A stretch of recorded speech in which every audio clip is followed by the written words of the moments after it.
Sumatera Utara hari ini kembali menjumpai Anda untuk edisi Senin 9 Desember 2024 bersama saya Lukman Hakim Sitorus. Dan saya Ainun Spina. Beragam informasi penting juga menarik telah dirangkum oleh tim redaksi kami. Berikut Sumatera Utara hari ini untuk Anda.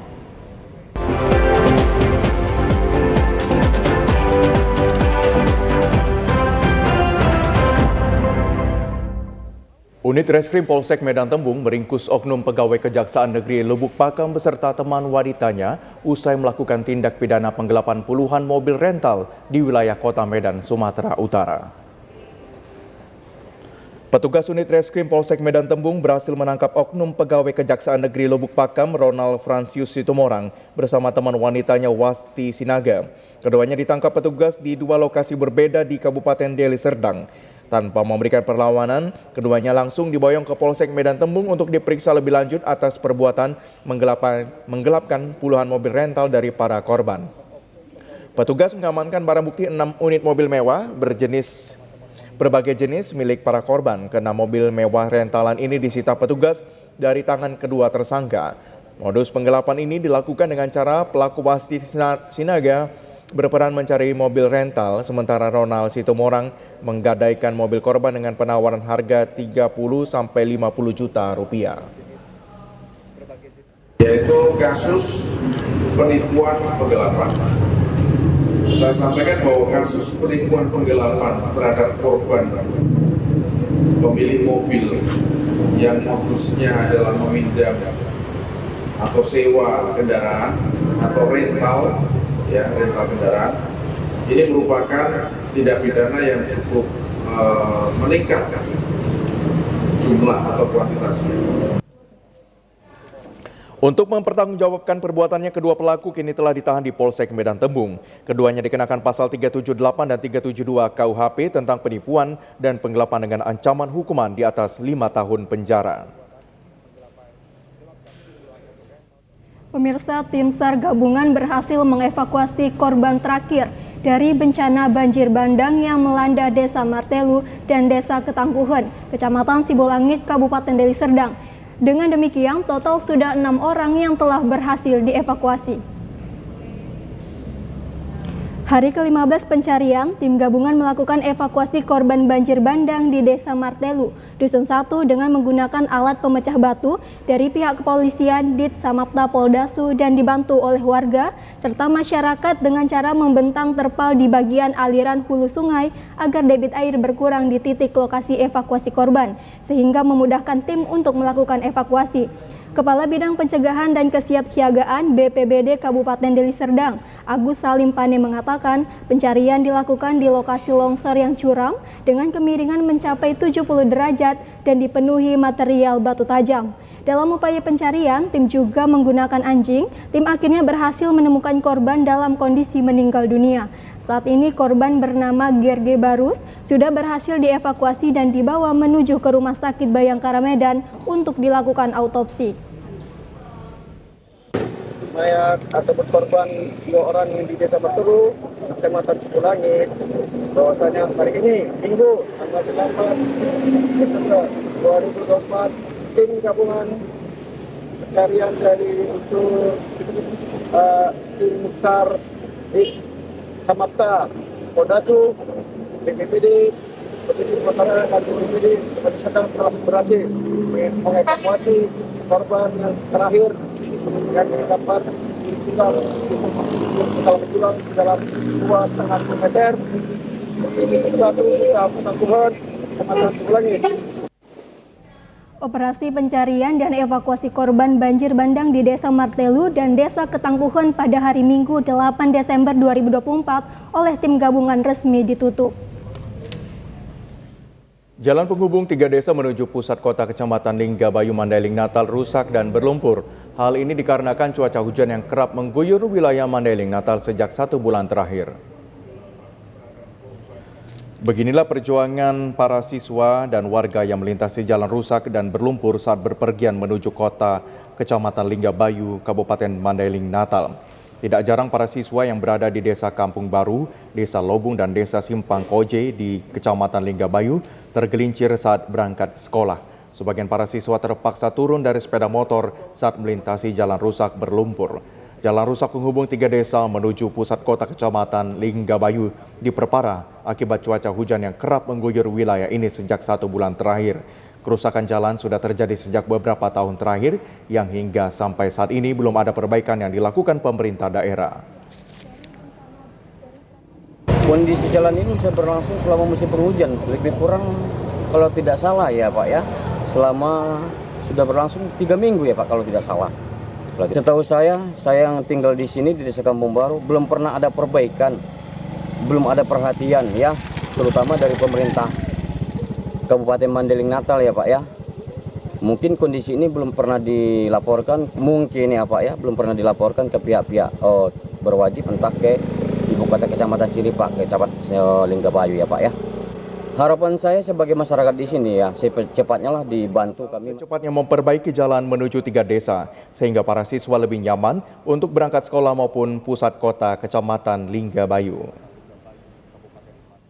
Satreskrim Polres Pelabuhan Belawan menggerebek sebuah rumah yang dijadikan markas geng motor di kawasan Desa Manunggal, Deli Serdang. Dari penggerebekan, polisi mengamankan 10 orang remaja beserta sejumlah senjata tajam yang digunakan geng motor saat beraksi. Sebanyak 10 orang remaja yang merupakan geng motor bernama Senjata Tajam berhasil ditangkap Satuan Reserse Kriminal Polres Pelabuhan Belawan di salah satu warung kopi di kawasan Desa Manunggal, Kabupaten Deli Serdang. Saat tengah asik nongkrong, para pelaku yakni WK 20 tahun sebagai ketua geng, SGS, AJ, AS, MW, HS langsung dibawa ke salah satu rumah di kawasan Marelan yang dijadikan markas para pelaku geng motor dan mendapati sejumlah senjata tajam berupa pedang dan celurit yang digunakan pelaku untuk tawuran. Kapolres Pelabuhan Belawan AKBP Janton Silaban mengatakan penangkapan pelaku geng motor ini berdasarkan laporan dan keresahan masyarakat. Setelah ditangkap dan dilakukan interogasi, geng motor Sena yang baru terbentuk selama 6 bulan rencananya akan melakukan tawuran dengan kelompok geng motor lain bernama Marelan Berdarah. Dari siangnya sampai pukul 17.00 WIB mereka mulai berencana untuk mencari salah satu geng motor Marelan Berdarah. Jadi itu sebenarnya yang mereka cari. Mereka sempat berputar-putar di wilayah Pasar Marelan, kemudian sampai Pasar 9 Manunggal, tidak ketemu. Namun mereka pada pukul 23.00 mereka membubarkan diri. Kemudian dari informasi kegiatan mereka ini ada keresahan dari masyarakat sehingga mendapat informasi dari masyarakat, kemudian Satreskrim Polres Pelabuhan Belawan melakukan penyelidikan terhadap geng motor ini. Setelah dilakukan pemeriksaan, 5 dari 10 remaja yang ditangkap ditetapkan sebagai tersangka karena terbukti sebagai geng motor dan kepemilikan senjata tajam. Para tersangka dikenakan undang-undang darurat dan terancam hukuman 10 tahun penjara. Geng motor kembali membuat onar dan menyerang sebuah warung makan di Kota Kisaran, Asahan. Beruntung tidak ada korban luka dalam kejadian tersebut. Inilah rekaman CCTV saat sejumlah anggota geng motor menyerang warung makan di Jalan Kartini, Kisaran Barat, Asahan pada Minggu 8 Desember lalu. Peristiwa bermula saat pemilik warung makan sedang melayani pembeli. Tiba-tiba masuk 2 orang pria yang dikejar 6 pria membawa senjata tajam dengan mengendarai 2 sepeda motor. Sontak pemilik warung dan para pengunjung berlarian ke dalam karena ketakutan. Tidak sampai di situ, para anggota geng motor kemudian melemparkan kursi warung sehingga sejumlah kursi dan steling warung rusak. Usai melakukan aksinya, para geng motor kemudian kabur. Pemilik warung berharap ada tindakan tegas terhadap para geng motor yang selalu membuat onar dan meresahkan masyarakat. Nggak ada yang sempat dipukul dengan parang ya? Nggak ada, tinggal lagi itu tadi lah cuman merusak bangku, nyampakkan dari luar ke dalam. Itulah.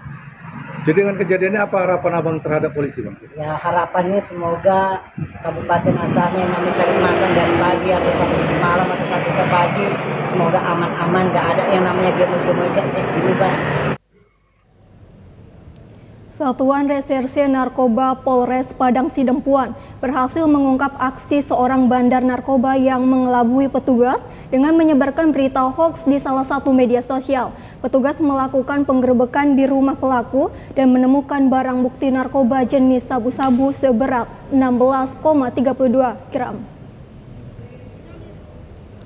Satuan Reserse Narkoba Polres Padang Sidempuan berhasil menangkap 2 pelaku, yakni IWS dan R tengah melakukan transaksi narkoba jenis sabu-sabu di Desa Pijerkoling, Kecamatan Padang Sidempuan Tenggara, Kota Padang Sidempuan.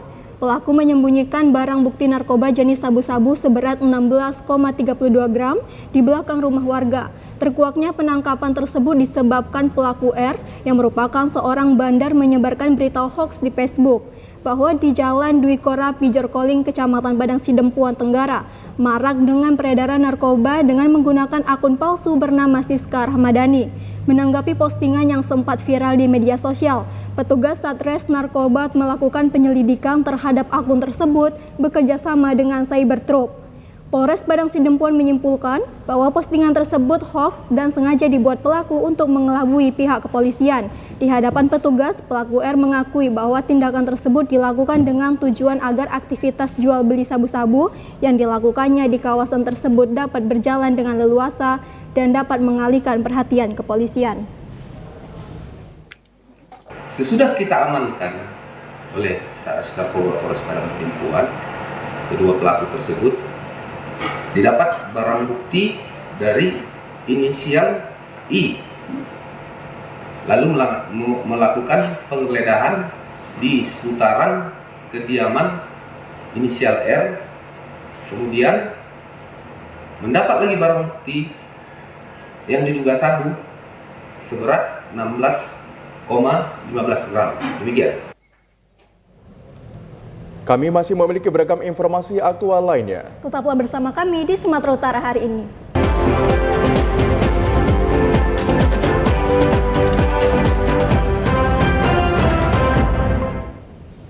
Terima kasih pemirsa, Anda masih bersama kami. Ketua Komisi 8 DPR RI Marwan Dosapang mengapresiasi pemerintah Provinsi Sumatera Utara yang telah berhasil menurunkan angka kemiskinan ekstrim. Angka kemiskinan ini Sumatera Utara berhasil turun sebesar 12.000 jiwa dalam 1 tahun terakhir. Keberhasilan pemerintah Provinsi Sumatera Utara ini mendapat apresiasi dari Komisi 8 DPR RI pada reses masa persidangan 1 tahun sidang 2024-2025 di Aula Tengku Rizal Nurdin, Medan kemarin.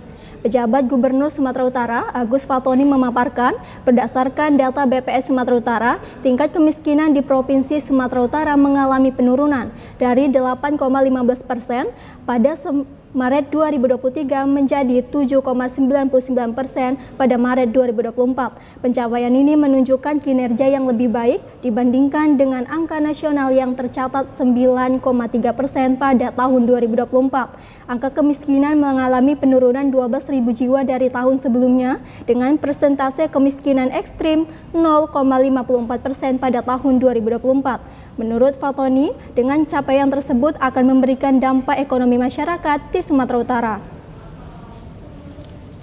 Pada tahun 2020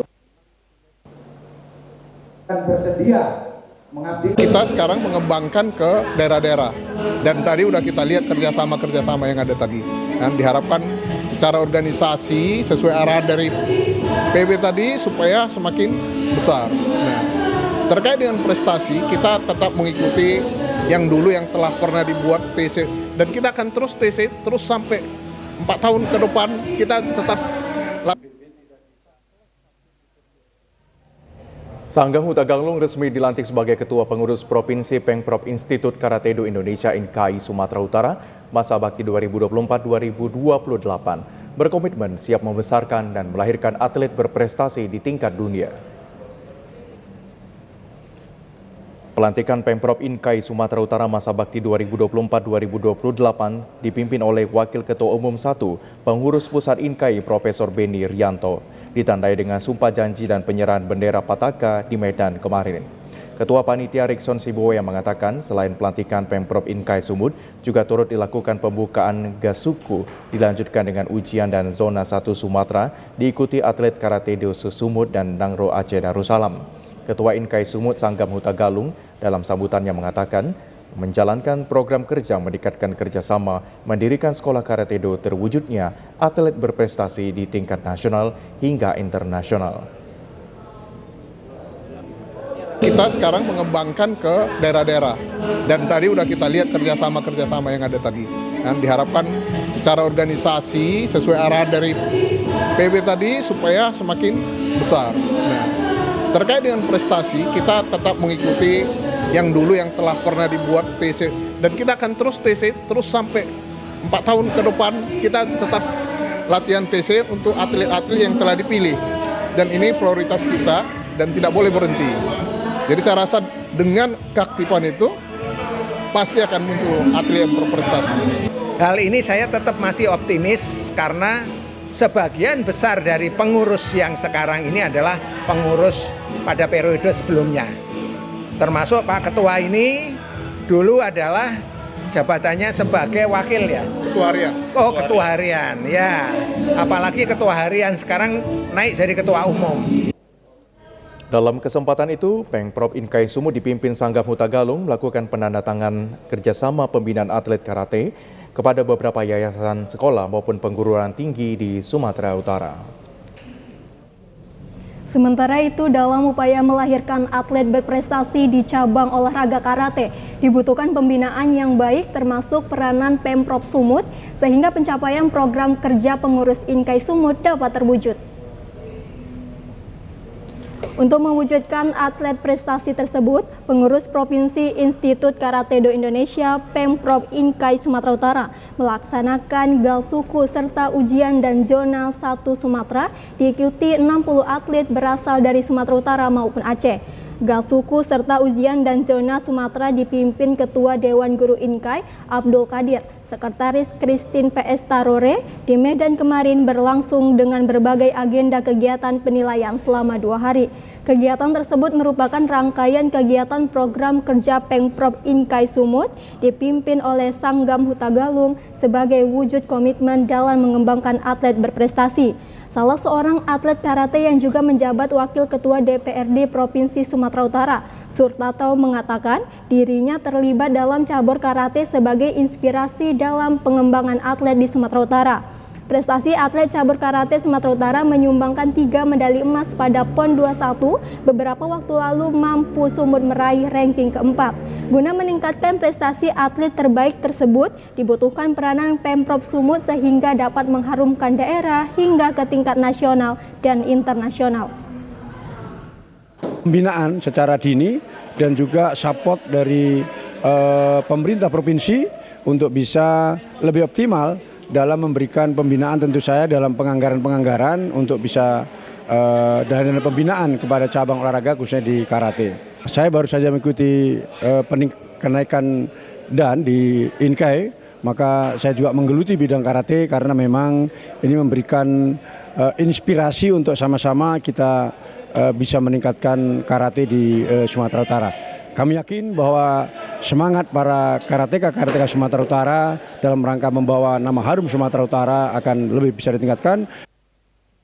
60 peserta atlet galsuku serta ujian dan zona 1 Sumatera Utara dinyatakan lulus. Dalam kesempatan itu, Ketua Dewan Guru dan Ketua Inkai Sumatera Utara, Sanggam Hutagalung memberikan sabuk hitam kepada atlet terbaik, kemudian dilanjutkan tradisi umum Karate Do.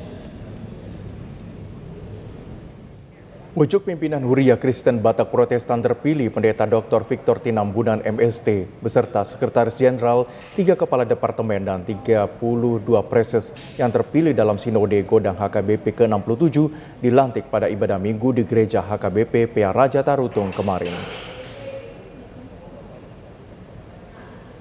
Diawali prosesi berjalan kaki dari Gedung Raja Pontas menuju Gereja HKBP PA Raja Tarutung, pendeta tertua di HKBP menetapkan Opui Eporus sebagai pemimpin HKBP agar bisa menjalankan tugas dan fungsi sebagai pimpinan tertinggi Jemaat HKBP sedunia. Dalam Sinode Godang ke-67 Huria Kristen Batak Protestan berlangsung sebelumnya di Seminarium HKBP Sipoholon. Pendeta Dr. Victor Tinambunan terpilih menjadi pucuk pimpinan HKBP dengan Sekretaris Jenderal, 3 Kepala Departemen, serta 32 preses masa bakti 2024-2028. Jemaat gereja berjumlah sekitar 6 juta lebih terbesar di Indonesia, Asia Tenggara, Eropa, dan Amerika. Acara berlangsung sederhana dan penuh hikmat, disaksikan Eporus Emeritus HKBP Pendeta Dr. Rupinson Butar-Butar serta tokoh nasional Effendi Muara Sakti Simbolon, PJ Bupati Taput serta perwakilan pimpinan gereja dari negara Lutheran Tanzania serta Persatuan Gereja Indonesia Jemaat Gereja HKBP Peraja Tarutung. Harapan baru masa depan HKBP untuk 5 tahun ke depan diungkapkan anggota Majelis Pekerja Sinode Sabam Parulian Parsaoran Manalu. Pertama, dengan terpilihnya pimpinan baru atau Eporus yang baru, kita berharap HKBP semakin baik dan kita berharap kepada seluruh jemaat dapat mendukung program-program yang akan disampaikan oleh pimpinan pusat yang baru ke depan.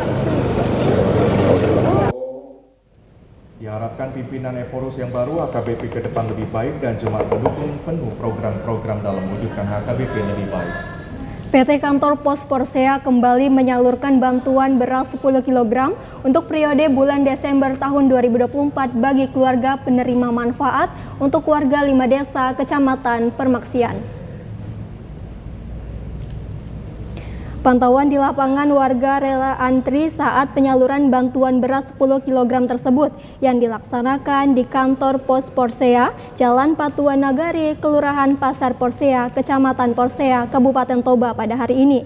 Kepala Kantor Pos Porsea Nixon Hermanto Pane mengatakan untuk periode tahun 2024 penyaluran bantuan beras 10 kg bagi keluarga penerima manfaat sebelumnya telah dilakukan mulai dari bulan Januari hingga Juni setiap bulannya dan kembali lagi disalurkan untuk periode bulan Agustus, Oktober, Desember tahun 2024.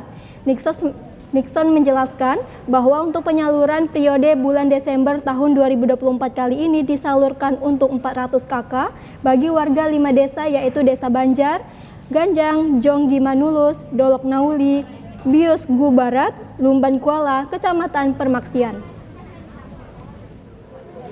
Untuk datanya itu datang dari pusat, kita cuma bagi datanya ke desa yang bagi ke masyarakat dan masyarakat yang ada di tempat ini, Pak. Untuk pembagian ini sangat antusias untuk walaupun hanya sekedar beras bulog aja, semua masyarakat sungguh berterima kasih lah untuk pemerintah pusat, Pak.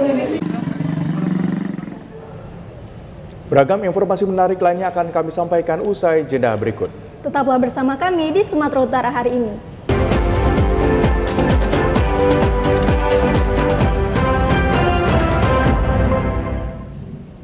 Ya pemirsa, Komisi Pemilihan Umum Provinsi Sumatera Utara menggelar rapat pleno terbuka penetapan hasil rekapitulasi suara tingkat provinsi dalam Pilkada 2024. Ditargetkan rekapitulasi hasil suara selesai dalam 2 hari.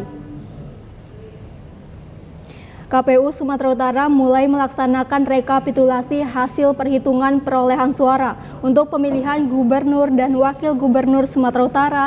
Rapat pleno rekapitulasi akan berlangsung 2 hari untuk menyelesaikan rekapitulasi dari 33 kabupaten kota usai menerima hasil rekapitulasi dari seluruh kabupaten kota. Dalam melaksanakan rapat pleno terbuka rekapitulasi hasil perhitungan perolehan suara pemilihan gubernur dan wakil gubernur Sumatera Utara di Kota Medan kemarin. Hingga siang hari sudah 4 kabupaten kota telah selesai dilaksanakan proses rekapitulasi yakni Kabupaten Tapanuli Selatan, Batubara, Kota Sibolga, dan Pematang Siantar.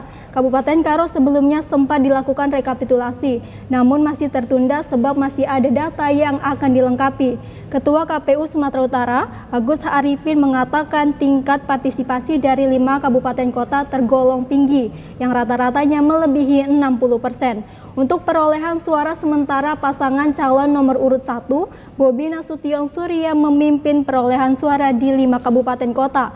Proses rekapitulasi rencananya akan berlangsung selama 2 hari yang dimulai hari ini dan berakhir besok hari Senin tanggal 9 Desember 2024. Hari ini KPU Provinsi Sumatera Utara melaksanakan rapat pleno terbuka rekapitulasi hasil penghitungan perolehan suara pemilihan gubernur dan wakil gubernur Sumatera Utara tahun 2024. Ini hari pertama ya, tanggal 8 Desember dan besok kita upayakan tanggal 9 Desember untuk rekapnya sudah selesai untuk di 33 KPU Kota. Nah, untuk sementara ini yang sudah selesai itu adalah KPU Kabupaten Kampung Selatan, kemudian KPU Kota Bukit Siantar, KPU Kota Sibolga, dan juga KPU Kabupaten Batubara. Untuk KPU Kabupaten Karo tadi juga sudah menyampaikannya dan ada ditunda ya, di cancel sementara karena ada perbedaan data ya dari Bawaslu KPU Karo dan nanti akan diselesaikan. Komisi Pemilihan Umum Sumatera Utara menyebutkan bencana alam menjadi faktor utama turunnya angka partisipasi pemilih pada pemilihan kepala daerah Sumatera Utara 2024. Masyarakat yang menggunakan hak pilihnya pada pemilihan gubernur dan wakil gubernur Sumut 2024 cukup rendah dan jauh dari target awal yang dicanangkan oleh KPU Sumut. Awalnya Komisi Pemilihan Umum Sumut menargetkan angka partisipasi pemilih pada Pilkada serentak 2024 mencapai 80% dari total daftar pemilih tetap. Komisioner KPU Sumut Raja Ahab Damanik mengatakan rendahnya angka partisipasi pemilih Pilkada Sumut yang hanya mencapai 50% sebagai akibat dari bencana alam yang terjadi, sehingga digelarnya pemungutan suara lanjutan dan susulan terhadap ratusan tempat pemungutan suara di berbagai daerah di Sumut.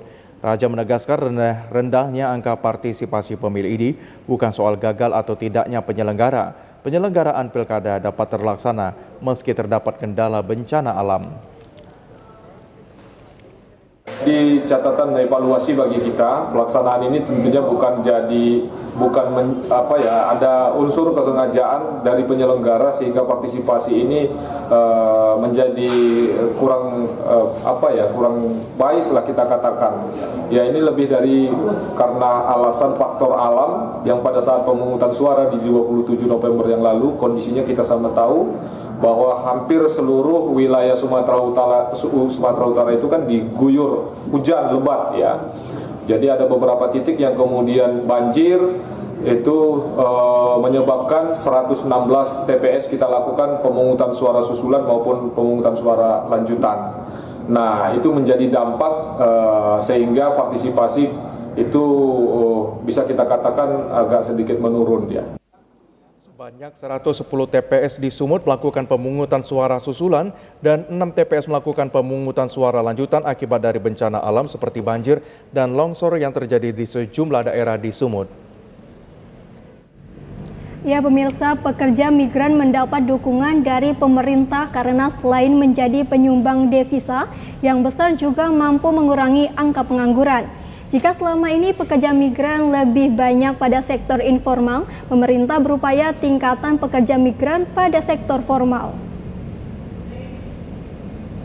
Peningkatan pekerja migran pada sektor formal menjadi tugas penting bagi pemerintah, mengingat banyaknya pekerjaan sektor formal yang terbuka luas ditawarkan luar negeri bagi pekerja asal Indonesia. Salah satu cara untuk meningkatkan peluang pekerja migran pada sektor formal adalah melalui peningkatan kapasitas, mulai dari keterampilan tertentu dan yang terpenting adalah penguasaan bahasa asing.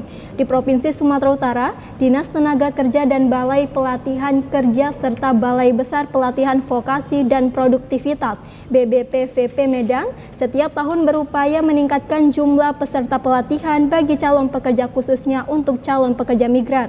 Kepala Dinas Tenaga Kerja Provinsi Sumatera Utara, M. Ismail Parenusinaga menyampaikan bahwa pihaknya terus menjajaki kerjasama ke berbagai negara untuk meningkatkan kerjasama dalam penempatan tenaga kerja migran pada sektor formal. Banyaknya tenaga kerja Indonesia yang bekerja pada sektor informal karena memilih perusahaan jasa tenaga kerja Indonesia yang ilegal dan yang rata-rata menempatkan pekerja migran pada sektor informal. Kadis Tenaga Kerja Sumatera Utara menjelaskan, bekerja pada sektor formal lebih membutuhkan administrasi yang lengkap, namun jaminan terhadap pekerja migran juga lebih diutamakan karena segala sesuatu sudah berada pada fase yang benar.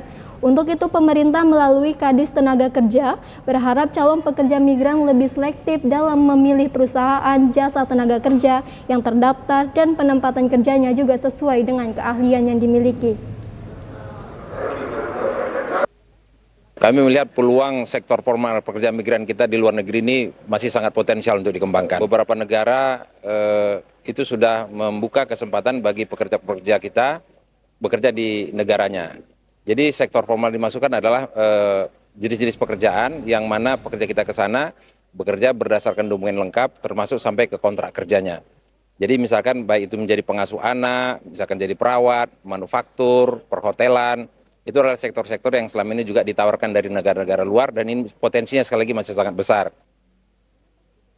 Koordinator Penyelenggaraan Balai Besar Pelatihan Vokasi dan Produktivitas Medan, Caroline, menyampaikan untuk meningkatkan jumlah pekerja migran pada sektor formal setiap tahun mendidik ratusan pemuda, baik untuk tamatan SMA sederajat, diploma, bahkan starta 1 untuk meningkatkan pengetahuan agar mampu menjadi pekerja migran sektor formal sesuai dengan syarat yang diharapkan user di luar negeri. Kami sebagai unit pelaksana teknis di bidang pelatihan vokasi di bawah Kementerian Ketenagakerjaan, tentunya kami memberikan pelatihan dengan standar kompetensi kerja nasional Indonesia, sehingga kami bisa mempertanggungjawabkan pelatihan-pelatihan yang kami berikan itu sudah sesuai juga dengan kebutuhan industri. Karena kami juga mempunyai sarana-prasarana, alat, mesin, kemudian ruangan kelas, workshop, kemudian tenaga pengajar, instruktur yang semuanya mumpuni dan sudah siap untuk melatih tenaga kerja kita untuk dapat ditempatkan di luar negeri. Pengamat tenaga kerja dari Universitas Sumatera Utara mengaku banyaknya pekerja migran di sektor informal karena PJTKI yang memberatkan pekerja tidak memiliki izin. Sementara itu banyaknya pekerjaan sektor formal di luar negeri yang tidak diketahui oleh pekerja karena kurangnya sosialisasi dari pemerintah. Hal lain yang membuat jumlah pekerja migran kurang memiliki minat bekerja di luar negeri karena kaum Gen Z yang tidak memiliki semangat kerja keras. Agar setiap pekerja migran tidak bermasalah di luar negeri, hendaknya dapat memperoleh pekerjaan melalui jalur yang resmi. Ya, misalnya salah satunya banyak sekali pengiriman tenaga jasa ke luar negeri itu yang ilegal. Ya, jadi boleh dikatakan ketika mereka masuk ke negara itu dengan ilegal itu mereka terpaksa jika mereka seandainya di sana tidak ditempatkan di pekerjaan semestinya, akhirnya mereka tertipu. Satu lagi sebenarnya kesempatan bekerja untuk tenaga yang memiliki skill yang tinggi sebenarnya banyak. Tapi masalahnya SDM kita banyak yang tidak memiliki akses tahu informasi itu. Jadi terbatas, jadi boleh dikatakan seharusnya sosialisasi tentang untuk tenaga yang skill untuk dikirim kerja-kerja itu sebaiknya merata. Calon tenaga kerja migran Indonesia diupayakan untuk mendapatkan perlakuan yang baik dan memperoleh pekerjaan sesuai dengan keahlian yang dimiliki. Pekerjaan sektor formal sangat terbuka luas bagi pekerja migran, namun dengan syarat memiliki keahlian sesuai dengan permintaan user. Pemirsa, berikut informasi perakiraan cuaca di sejumlah daerah di Sumatera Utara dari Badan Meteorologi, Klimatologi, dan Geofisika.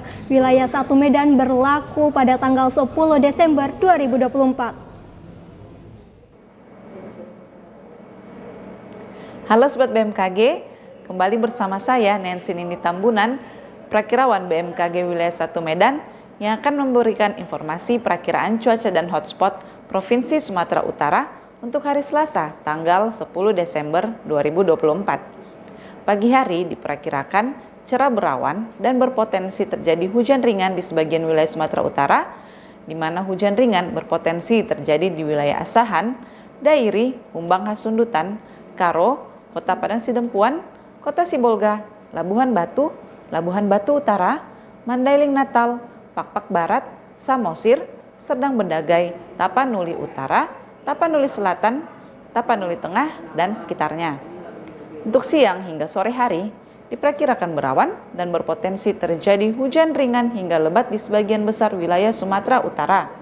Hujan lebat berpotensi terjadi di wilayah Humbang Hasundutan, Karo, Kota Sibolga, Mandailing Natal, Tapanuli Selatan, Tapanuli Tengah, Tapanuli Utara, dan sekitarnya.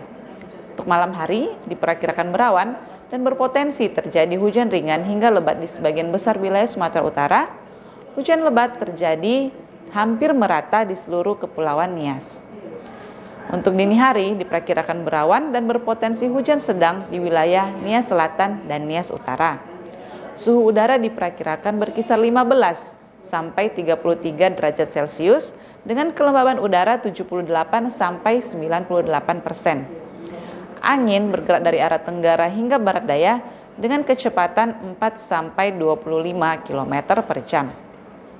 Berdasarkan pantauan tanggal 8 Desember 2024, terdapat 3 titik panas di Sumatera Utara yang terletak di wilayah Kabupaten Padang Lawas Utara. Kami menghimbau kepada masyarakat untuk tetap waspada potensi hujan sedang hingga lebat yang dapat disertai kilat, petir, dan angin kencang di wilayah pegunungan, pantai barat, dan lereng barat Sumatera Utara yang dapat berpotensi terjadinya banjir, longsor, serta bencana hidrometeorologis lainnya. Demikianlah informasi yang bisa kami sampaikan. Semoga bermanfaat dan terima kasih. Informasi tadi mengakhiri jumpa kita di Sumatera Utara hari ini. Mewakili kerabat kerja yang bertugas, saya Lukman Hakim Sitorus. Dan saya Ainus Fina mengucapkan terima kasih atas perhatian Anda. TVRI, Media Pemersatu Bangsa. Sampai jumpa.